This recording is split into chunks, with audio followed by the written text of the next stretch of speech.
Hello again, this is Odd Job Fix. I repair and restore antiques and collectibles, and other things as well.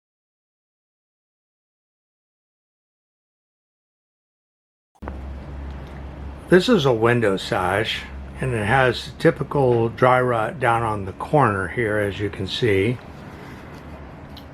And this is usually caused by the slot or kerf that this piece of leaf weather stripping goes in. So what happens is you get moisture in here. This has seldom been primed, which it should have been, and as a result, this dry rot begins. So the question is how to treat this. And what I'm going to show you is a new method using all waterborne non-toxic products. May put in some wood pieces. That would be typical of what somebody might do. Here, let me show you. I could take a saw and cut here and then along there like that, and put in a piece of wood to about here, and then in turn cut across here. Now the trick is saving this detail that's in the corner here, which appears to be in pretty good shape. So one would run the saw right along this edge and make a block that would come down and meet the other piece.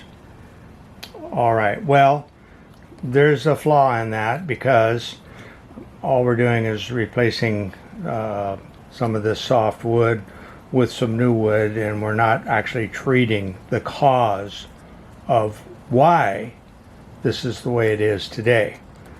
So in short, the first reason is this was never primed along here. This seal sits on the sill, so there's no air escapement. The moisture is trapped behind, if it gets behind, or just lays there and eventually works its way into the wood. So it is paramount that all of this down here be sealed. Continuing on, the objective here is to treat the wood that is up behind what appears to be a good section of material with something that will kill the fungus, because when this wood reaches more than 20% moisture content, it is going to activate the fungus, and it's going to continue to do that. So simply filling this full of some kind of filler or whatever is not going to last. I've removed the hardware, which you can see has been subject to moisture, and the weather stripping down the side. And as you can see, there's no primer underneath the hardware. We followed this line along here, which is known as the kerf, where the weather stripping lies, and you can see it's about 1/4 of an inch wide, and then it narrows down to the appropriate width, which is approximately 1/8 of an inch. That corresponds to this edge of this weather stripping, which is slightly ribbed so that it stays in place. I think the problem with priming these kerfs, as I call them, is that they get loaded with paint and the weather stripping doesn't want to go back in. So really a clear sealer is all that's needed, as long as it's able to penetrate the wood. But obviously that was never done. I've noticed that there's a little bit more damage over here. So we're going to be treating that with this liquid non-toxic filler. Now I want to show you that I chose to route this out, and since this isn't a video about routing, I went ahead and did that off camera. So what I'm left with is just a little bit of the dry rot depression here. This is going to get treated with the non-toxic consolidator, the non-toxic fungus killer, and then any paste filler that we need to mix up to fill any voids. And again, there's a void, so after treating that, we'll make that level with the rest of the routed out. So now I'll just take time to square up those corners.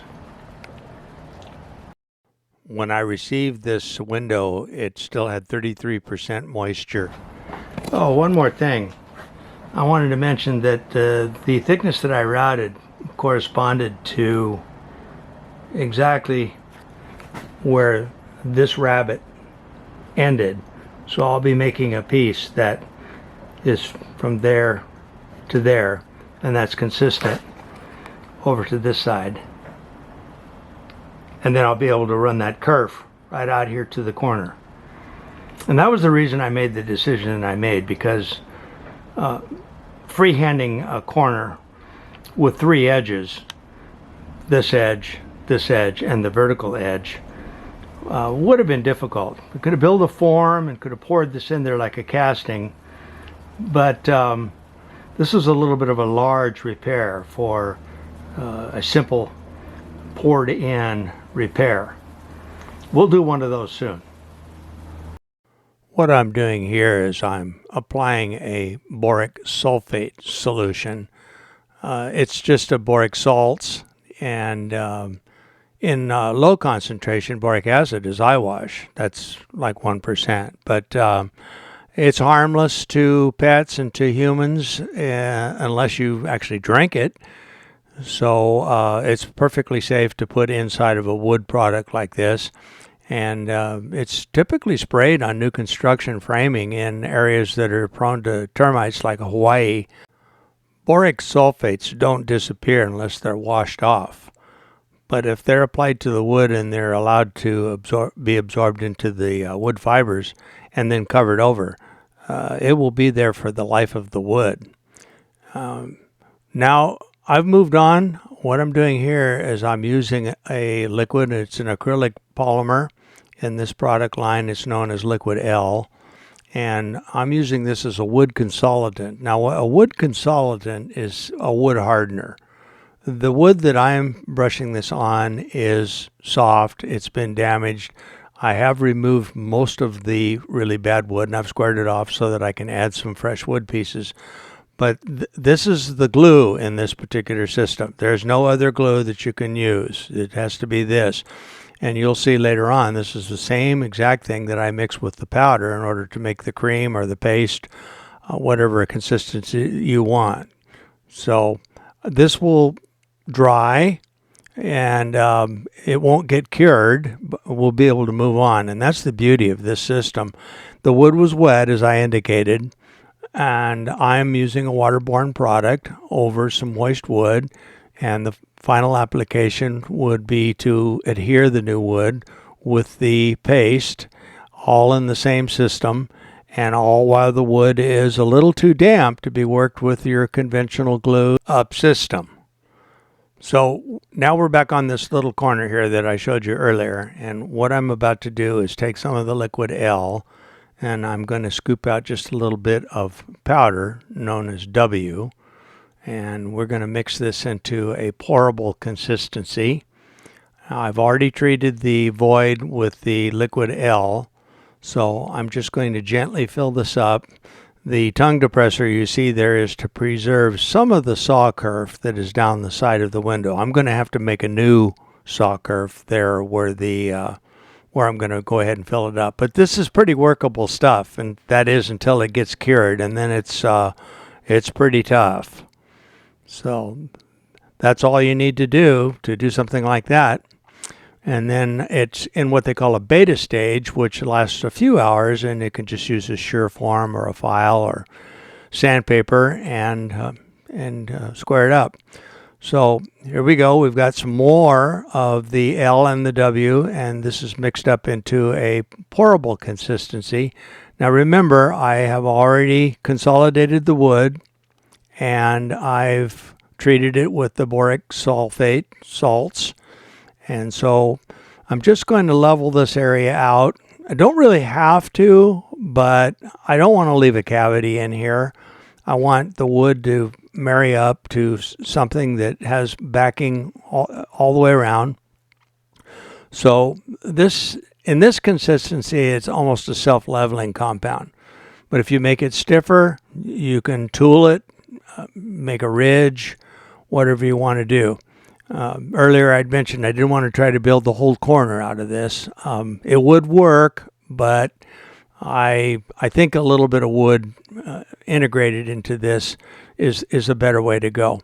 So if you've got dry rot in a small corner or in the middle of something, well, then for sure, just get rid of the punky stuff and treat it with the boric salts, and then go ahead and put the consolidator on there, and then build it up with the liquid and W, as you see I'm doing here, either by pouring or by using a spatula and troweling it on. This is the first part of the beta stage, and as I said, it will stay in this state for up to 8 hours, depending on how stiff you make the consistency. Now I'm going to mix a little bit more of the L liquid and the W powder, and I'm going to make it up pretty much the same consistency as I did when I poured it, except I don't want it to be quite so runny. I want it to hang on those vertical surfaces just a little bit. So the stuff mixes up pretty easily. It is a dry powder and a milky liquid, but it doesn't tend to clump. It's very, very user-friendly, and it takes less than a minute to mix up. Now, I might mention this beta stage that I talked about earlier.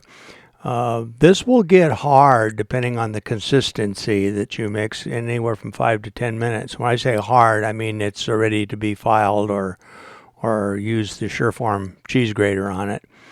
And but it stays in that form for several hours before it gets really hard. So you've got pretty good performance here in terms of a quick setup, but then a long working time if you follow me. So I'm brushing this on liberally. I want to get 100% coverage on all of the surfaces.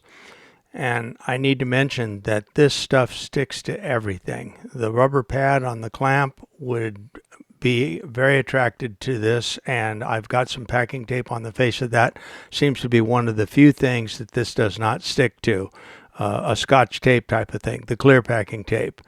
And if it'll stick to the metal spatula, it'll stick to the stirring stick. If you don't wash it out, it'll stick to every tool that you use. And it's not really recommended that you wash it in the sink either, because the debris will get down into the trap and it'll clog up the sink. So usually a separate rinsing bucket is used, and then the debris, once hardened at the bottom, is tossed. So that's just a little bit of a caution about how strong the adhesive is here. Well, the new wood being installed and this being the next day, everything plenty hard. I've got the router set up to recut the kerf around the corner so I can put the weather stripping back in. And I don't show the priming, but that's the next step. The stuff is ready to prime pretty much after 24 hours. And then it'd be ready for the final coat and a reinstallation back into the house. Thanks for watching. There's information at the end and down below in the description box. I'll list the various products used.